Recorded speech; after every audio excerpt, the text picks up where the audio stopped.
Hello friends, welcome to RK classes. I am Ravinder Kotwal and our today's topic is solar system. ये आपको picture से देख के ही मालूम पड़ गया होगा कि आज का जो टॉपिक है वो सोलर सिस्टम है. Okay, you know the earth is a planet.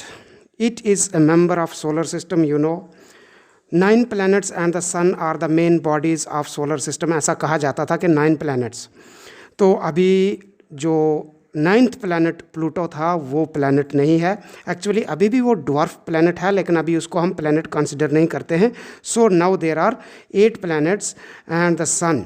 Okay, the planet in the order of increasing distance from the sun are, सूरज से इंक्रीजिंग ऑर्डर में डिस्टेंस के अकॉर्डिंग जो हैं प्लैनेट्स, तो वो हैं Mercury, Venus, Earth, Mars, Jupiter, Saturn, Uranus, Neptune.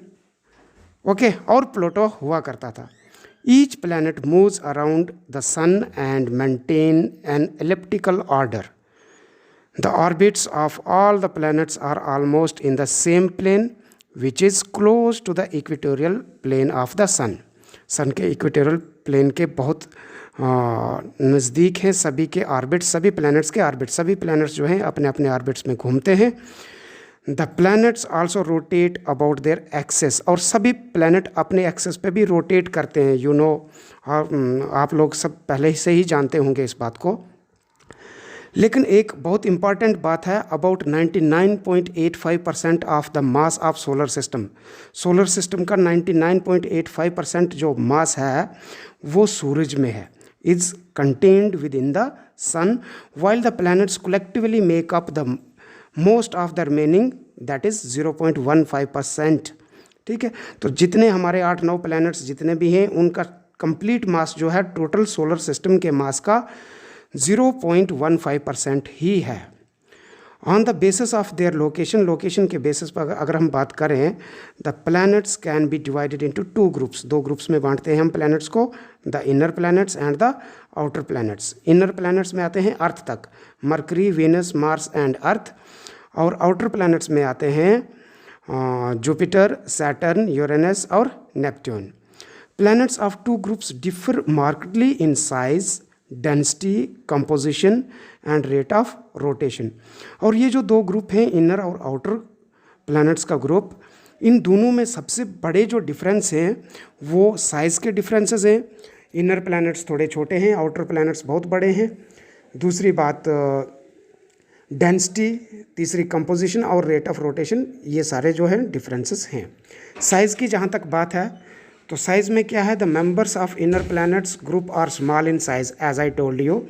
On the other hand the members of outer planet group are so large that they are often called giants. Giants कहा जाता है क्यों, इतने बड़े, उनका साइज़ बहुत बड़ा. डेंसिटी की अगर बात करते हैं हम, the inner planets are generally dense, their density being 4 × 10⁻³ kg per cubic metre और मोर, इससे भी ज़्यादा उनकी डेंसिटी है. और the density of outer planets is much lower. बाहर के प्लैनेट्स की डेंसिटी बहुत कम है. For example Saturn has the density less than that of water.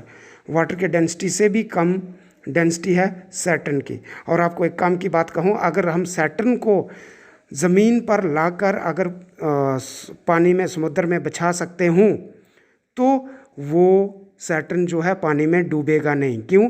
Anything that has density less than that of water will float on the water, you know that. Okay, अगर हम composition की बात करें, the low density of outer planet suggest they consist mostly of substances like hydrogen, helium, water, ammonia and methane. जो outer planets हैं उनकी जो composition है अगर, तो उसमें maximum hydrogen, helium, water, ammonia और मीथेन पाया जाता है. बाकी चीज़ें भी पाई जाती हैं लेकिन बहुत कम.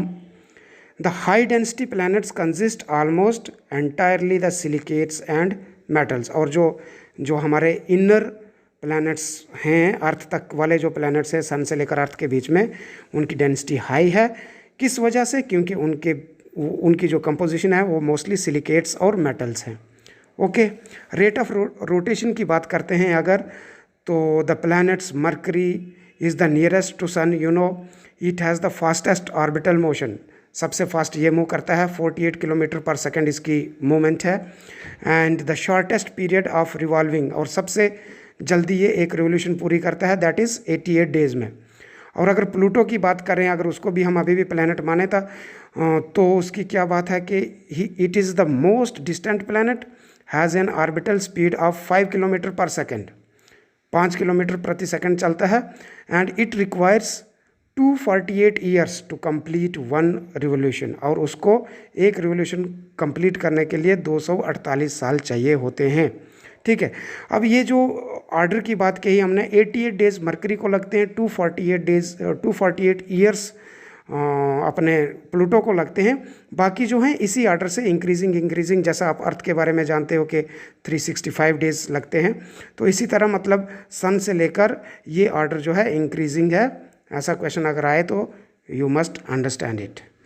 ओके, तो ये सिंपल और छोटी सी एक डिस्क्रिप्शन है सोलर सिस्टम की। अगर आप लोगों को अच्छी लगी हो तो प्लीज़ वीडियो को लाइक करें, अपने फ्रेंड्स के साथ शेयर करें, और अगर चैनल पे नए हो तो सब्सक्राइब भी कीजिए।